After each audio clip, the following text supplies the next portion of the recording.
ఆసిఫాబాద్లో 89వ జాతీయ రోడ్డు భద్రతా మహోత్సవాలను మంత్రి సీతక్క ప్రారంభించారు. ఈ సందర్భంగా సీతక్క మాట్లాడుతూ వాహనదారులు ట్రాఫిక్ రూల్స్ పాటిస్తే ప్రమాదాలను నివారించవచ్చని, పార్టీలకు ₹1000 ఖర్చు చేసే మనం హెల్మెట్ కోసం ఓ ₹1000 ఖర్చు చేయకపోవడం బాధాకరం అన్నారు. ప్రతి ఇంటిలో సంతోషం ఉండాలంటే అంతా రోడ్డు భద్రతను పాటించాలని కోరారు.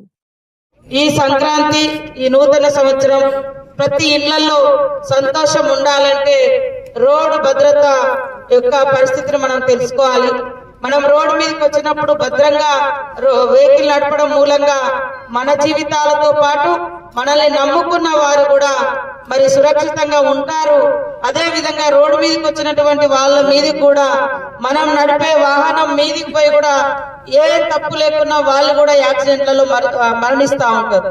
కాబట్టి ఈ యొక్క విషయాన్ని గుర్తుపెట్టుకొని వెహికల్ ఎక్కేటప్పుడు డ్రింక్ చేయకూడదు, అదే విధంగా స్మోక్ జరగకూడదు, అదే విధంగా మరి సెల్ ఫోన్ పట్టుకొని డ్రైవింగ్ చేయకూడదు.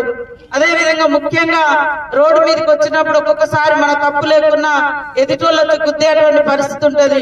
లేదా సడన్ గా ఏదన్నా వెహికల్ అడ్డం వస్తుంది, సడన్ గా ఏదన్నా జంతువు అడ్డం వస్తుంది, సడన్ బ్రేక్ తోటి ఎగిరిపోయి ఎక్కడో పడి చనిపోతున్నటువంటి పరిస్థితులలో మరి వాటన్నిటి కూడా సురక్షితమైంది హెల్మెట్. కాబట్టి హెల్మెట్ అనేది ప్రతి ఒక్కరు కూడా ధరించాలి. మనం ₹1000 ఖర్చు పెడతాం సాయంత్రం డిన్నర్లకో లేకుంటే బీర్లకో బార్లకో, కానీ మన బతుకును సురక్షితంగా ఉంచుకోవడం కోసం మాత్రం ఒక హెల్మెట్ కోసం మనము ఖర్చు పెట్టలేకపోతున్నాం.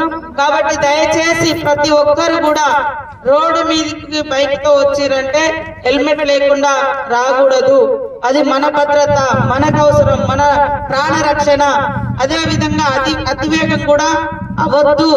అతివేగం కూడా ఖచ్చితంగా మనం 1 గంట ముందు బయలుదేరినా పర్వాలేదు, కానీ అతివేగం కూడా మన ప్రాణంతో పాటు మనం వేగంగా పోతుంటే మన వెహికల్స్ కు ఇతరుల ప్రాణాలు కూడా బలయ్యేటువంటి పరిస్థితి ఉంటుంది. కాబట్టి ఈ భద్రత మరి జాతీయ రోడ్డు భద్రతా మహోత్సవాల సందర్భంగా సడక్ రక్షణ అభియాన్ యాత్రను ఈ రోజు మనము ప్రారంభించుకోవడం చాలా సంతోషం.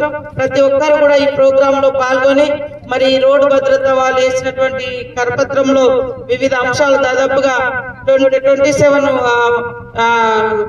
ఉన్నాయి. వాటన్నింటిని కూడా చదవండి. తప్పకుండా అందరికి సురక్షితంగా ఉంటాం. కలెక్టర్ గారు ఇందాక చెప్పారు, దాదాపు ఈ జిల్లాలో 213 మంది గత సంవత్సరం నుంచి అంటే లాస్ట్ ఇయర్ మొత్తం చనిపోయారు.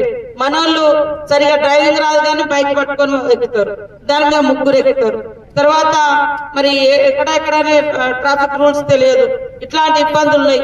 కాబట్టి అవన్నీ కూడా నేర్చుకోవాలి, డ్రైవింగ్ చక్కగా రావాలి, హెల్మెట్ ధరించాలి, బైక్ మీద 2 కంటే ఎక్కువ ఉండకూడదు, ఇవన్నీ కూడా పాటించాలి. ఈ సంవత్సరంలో ఒక్కరు కూడా మరణించకుండా ఈ రోడ్ల మీద యాక్సిడెంట్లతోటి మనము చర్యలు తీసుకోవాలంటే ఖచ్చితంగా హెల్మెట్ ధరించాలి, ఈ రూల్స్ పాటించాలని కోరుకుంటూ ప్రతి ఒక్కరికి కూడా సంక్రాంతి శుభాకాంక్షలతో